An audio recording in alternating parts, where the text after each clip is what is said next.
Welcome to the Want to Learn podcast. This is Francis Tappan. I'm here with Thaddeus Hanscom of Vacasa. Welcome.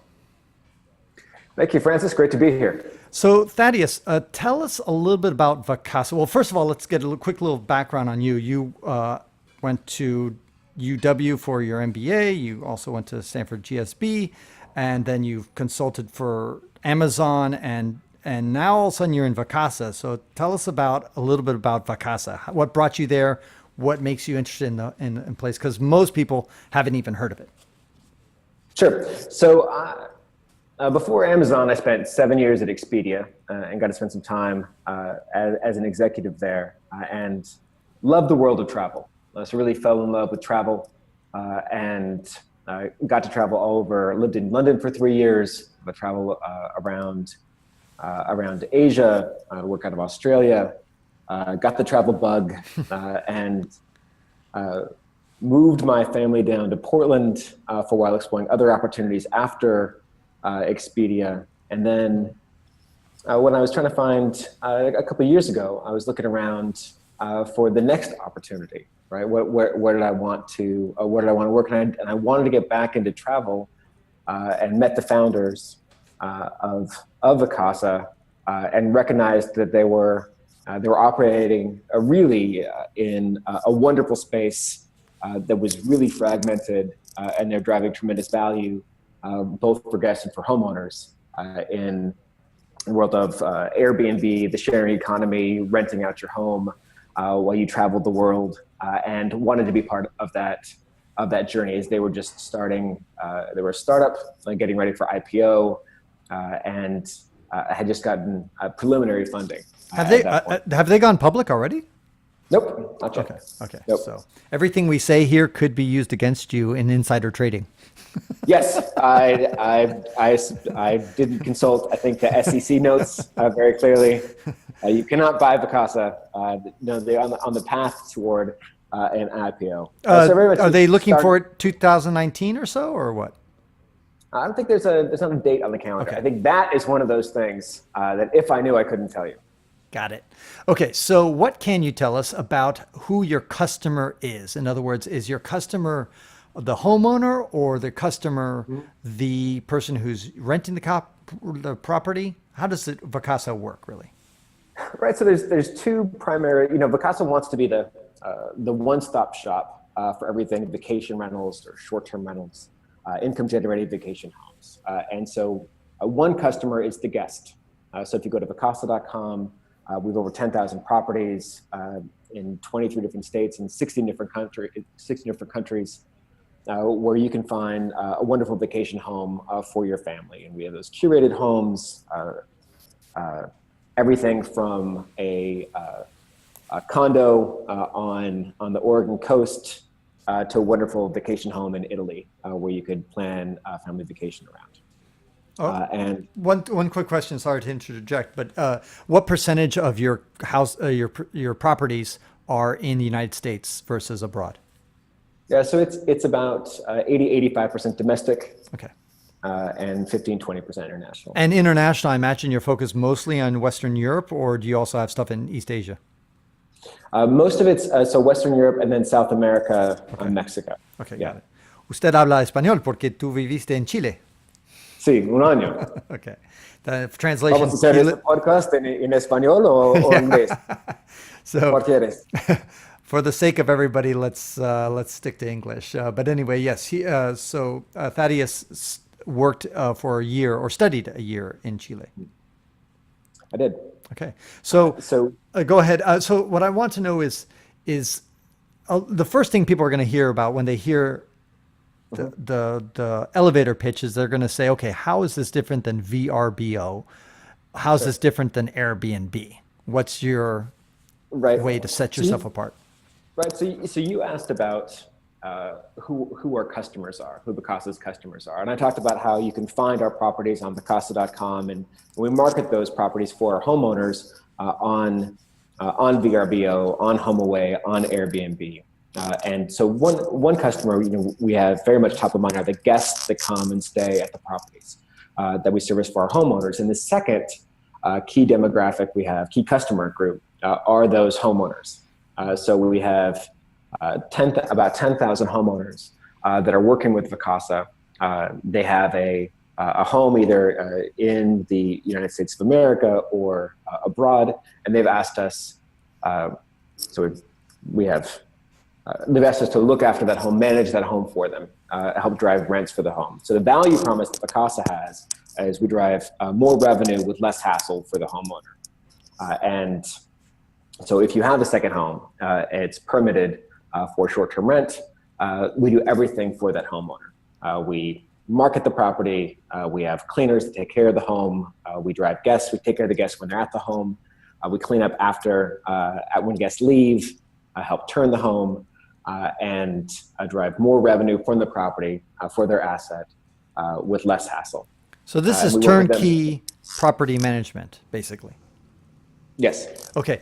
Now there was a company, and I'm blanking out on the name right now. Maybe I should research it, but there's a company that basically wants to be a one-stop shop, and then you set up your profile, and then they manage your Airbnb, your Booking.com, your I guess I don't know what other ones, VRBO. I think they do it all, and I'm blanking out on their name. But is that kind of what you're doing? So we do everything for the homeowner, right? So it's not just marketing, right? So there are players there that will just market a property, but the value promise for Vacasa is that we're a one-stop shop for a homeowner. We have local operations teams. We have thousands of employees around the world.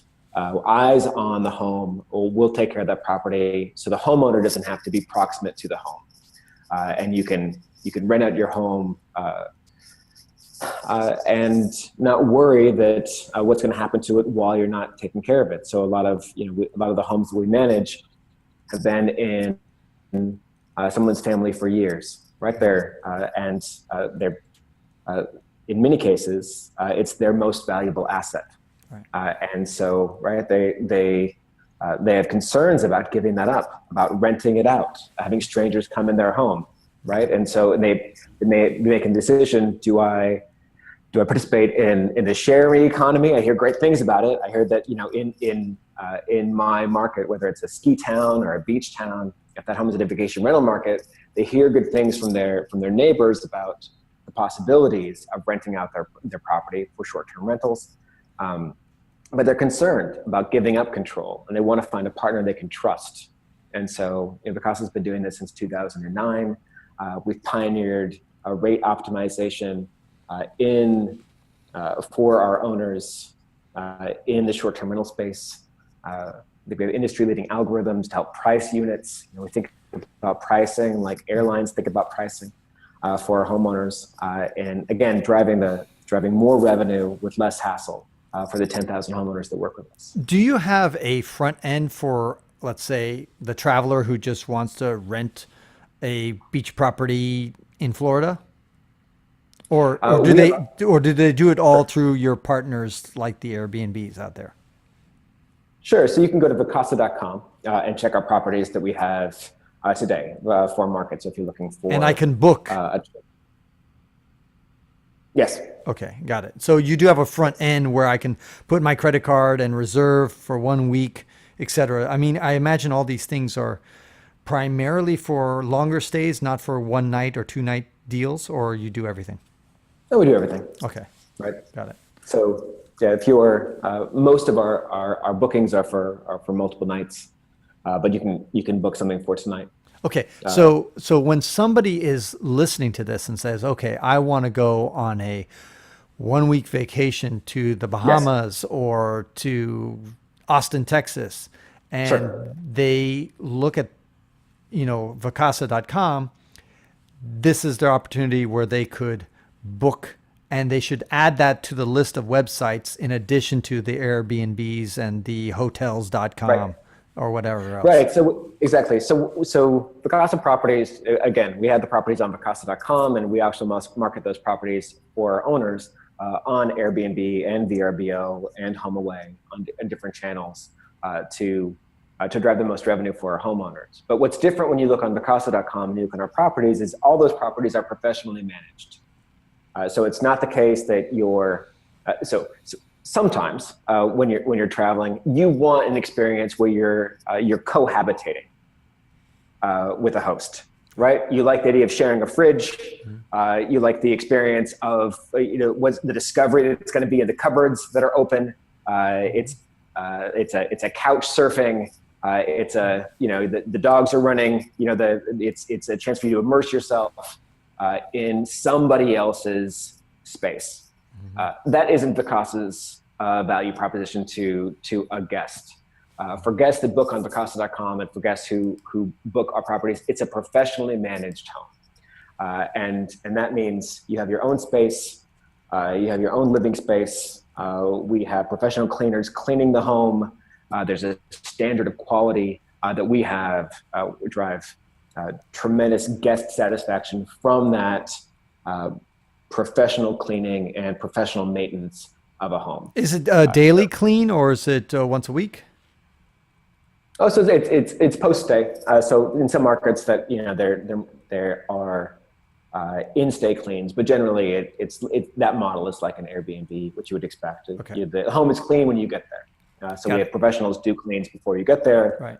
And then when you leave, we take care of the cleaning as well. Okay.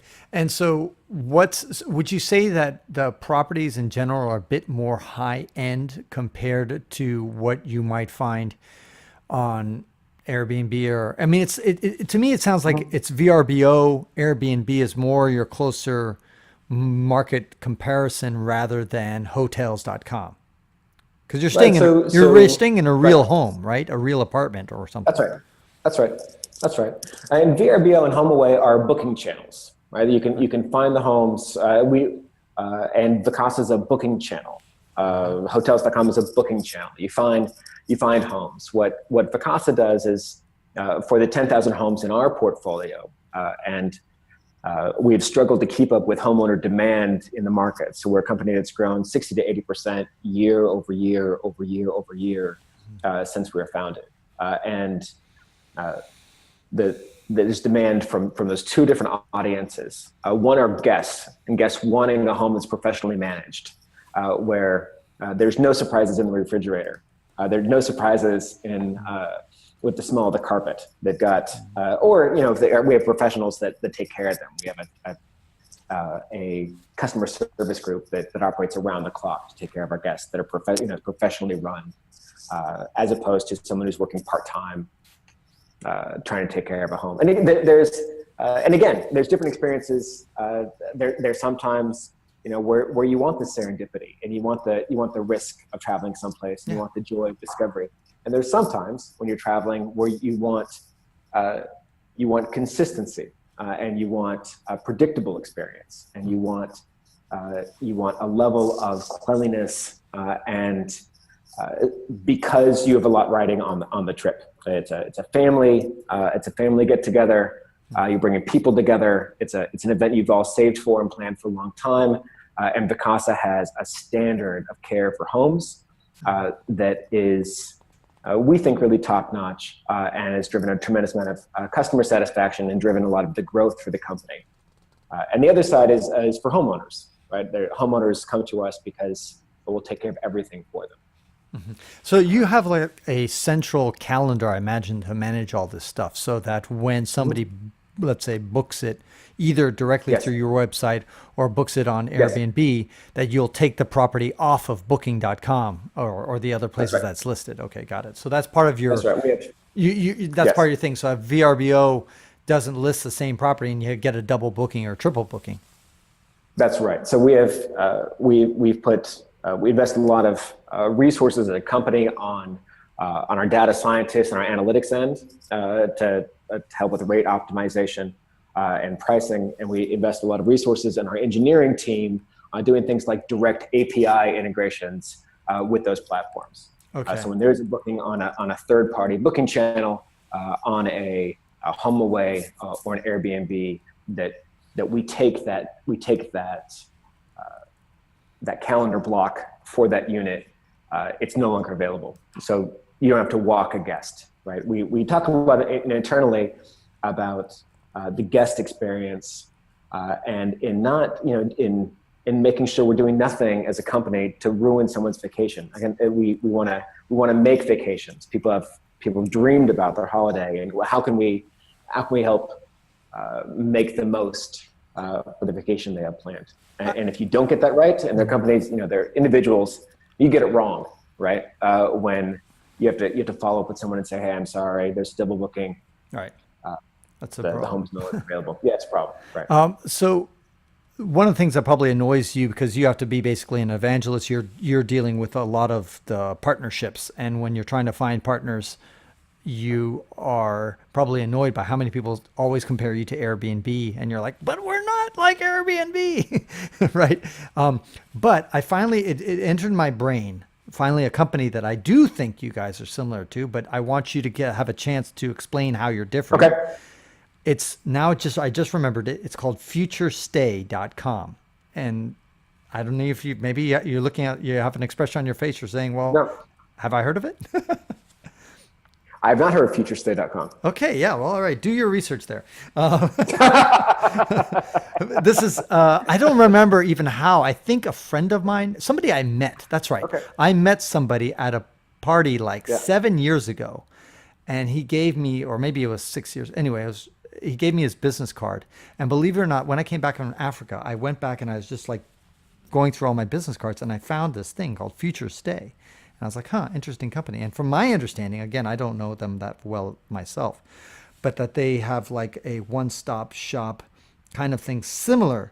Now, I think the difference is that you guys actually have the cleaners that go in, and you actually have a lot more property management than they do, as opposed to them, FutureStay, I think all they do is just make sure that all the, that you're on. Well, actually, I don't think they even set you up. Do you guys set people up on on properties? Like, in other words, do you set up accounts on VRBO, or do you expect the end user? Okay, you guys do that too. So I only have to set up one account with just Vacasa, and then you guys will go up and set up accounts with all the other players.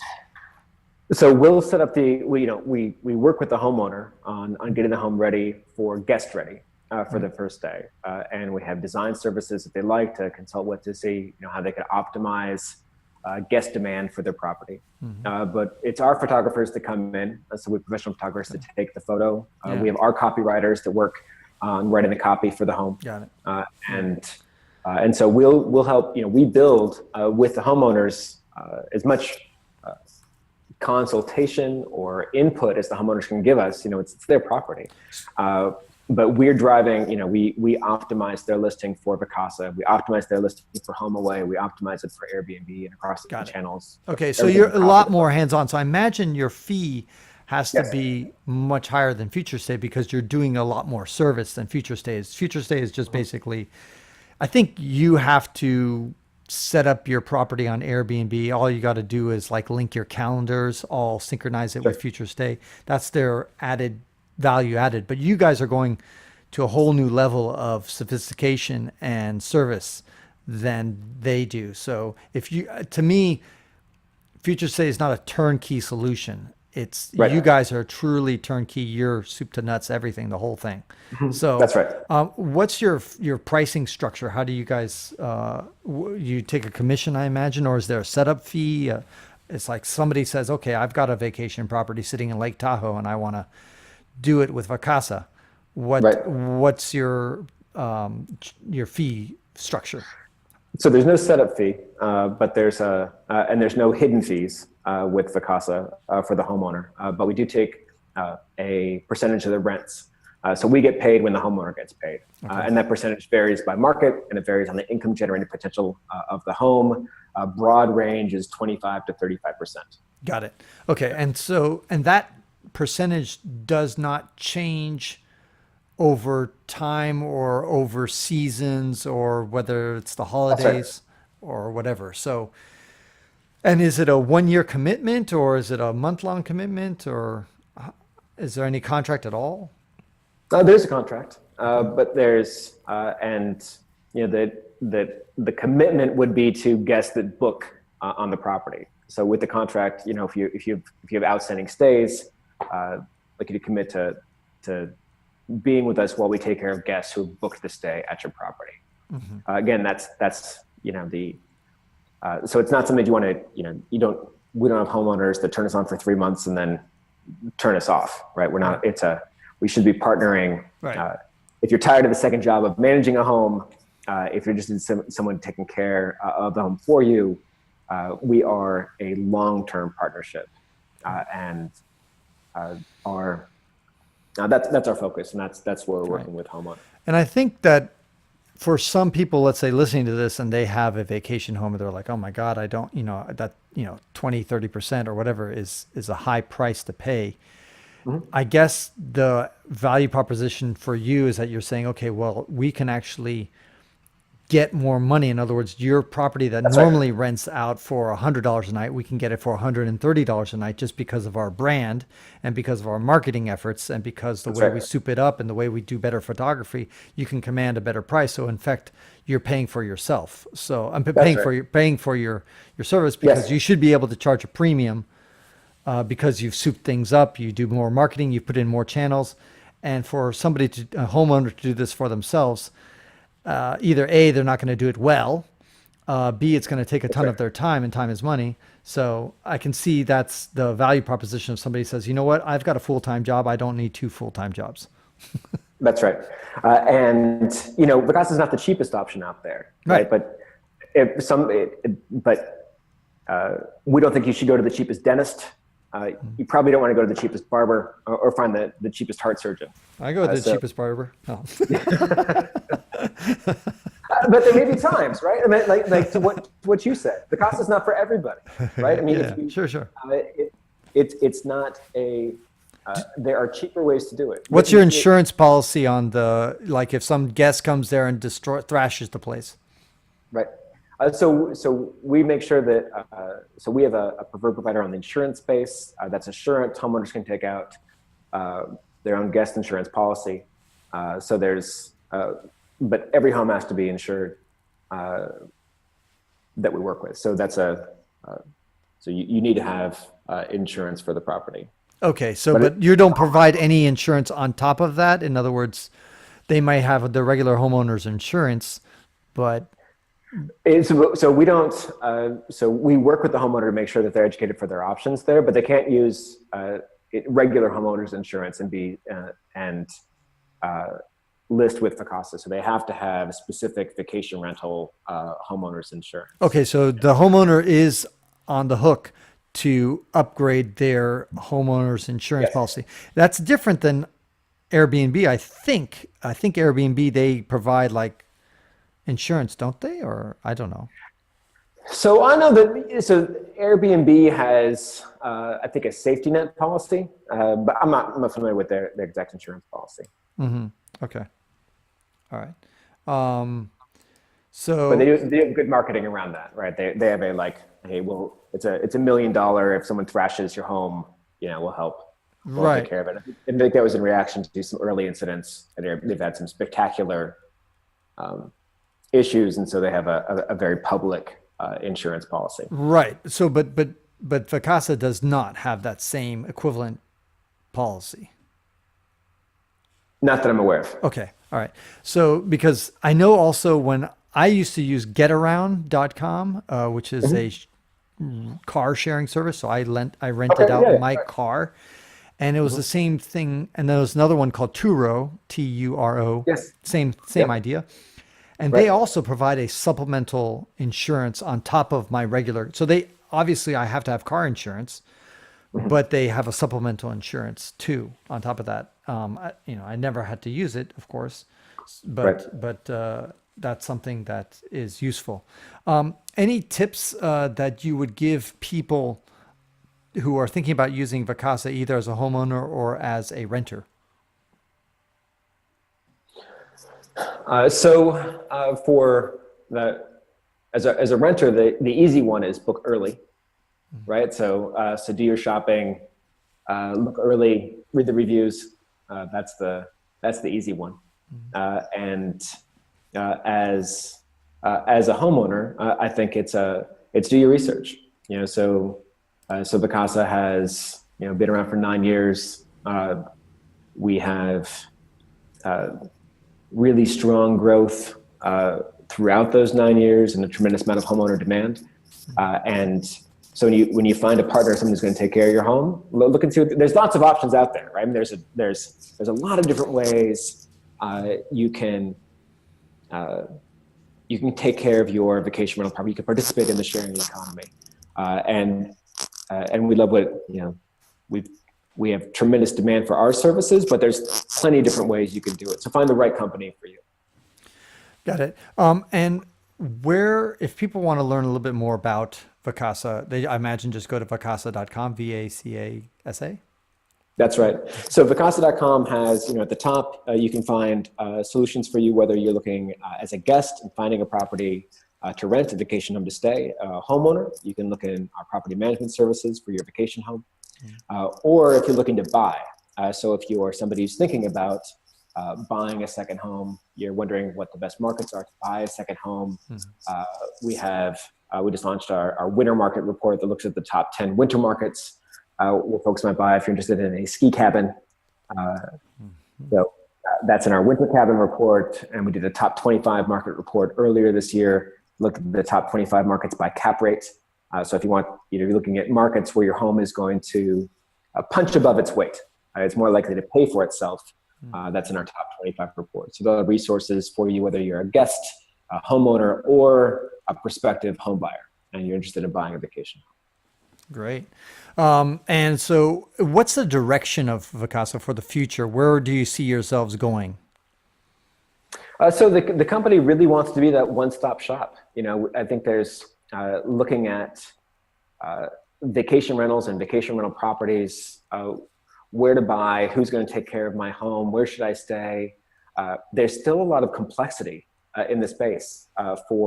You have a home, the permitting, managing STRs, am I gonna find the right home? Is the revenue going to be sustainable, right? Are questions that people are asking, and we want to partner with homeowners to help them find the right home. Once they have a home, we want to bring simplicity and clarity, transparency to the process. We have tremendous investments in our analytics, and our data scientists, on driving results, and we want increasingly provide that transparency to our process for the homeowner. And as we build our portfolio, we're excited to bring more great properties to guests. So we're now in 23 states. We're growing and expanding in more states to meet that consumer demand in 2019, and we're growing in more countries around the world. And where we are operating, we want to continue to grow and find amazing properties and amazing homes within those areas where we're already very strong, the markets in Florida, Tahoe, and the California coast, and Oregon, Washington. Excellent. Well, it sounds exciting, and I'm glad that people will be considering Vacasa, I think, for their future long stay vacations or even shorter stays vacations. If you want to have something that is a bit on it sounds like, higher end properties. I mean, imagine that it's not a place, if you want to find the bargain basement room in somebody's house, it's not where you want to go. No, it's not couchsurfing.com. Right. No, it's yeah. yeah. Well, not even Airbnb in that sense. It's not even that. I mean, it's a step above Airbnb for the average Airbnb property. Right. No, you have your own space. You'll always have your own bathroom. Right. You have your own kitchen. Right. Or I think there's some units we have some smaller beach, like maybe a beach unit that's got a kitchenette. Last question for those, Thaddeus. Last question I want to ask you is, if you're a property owner and you've got a property yourself, but what percentage of the time for the year do you need to have that property available for Vacasa to use? In other words, can you use it for just 1 week, use you guys 1 week a year, or does it have to be available basically 11 months of the year for Vacasa to rent out? So that's a great question. We don't have I don't know of a time, a time. Minimum time. A minimum time for our homes, but we're not a good fit for someone who's looking at a month, 2 months, 3 months out of the year. Got it. The exceptions may be if it's a very high income generating home and they're looking at in the high season, they want to rent it out because they're, but it's a home that would generate $100,000 in rents, $150,000 in rents across 3-4 months. And they're looking at staying there in the low seasons and then renting out in the high seasons to pay for the year. I know we've had opportunities like that, but generally, the value proposition is that we take care of the home for the 9, 10, 11 months out of the year when you're not staying there, when your friends and family aren't staying there, and homeowners can block out as much of the calendar as they want. Even in the high season. Even in the high season. And what we try to do is just educate them on the cost of that, on the cost. Okay, right? So it's up to them. It's an opportunity cost for them. It's an opportunity cost for them, exactly right. Great. Thaddeus, it's been a pleasure. I wish you the best of luck in everything with Vacasa, and take care. Thank you. Great talking with you.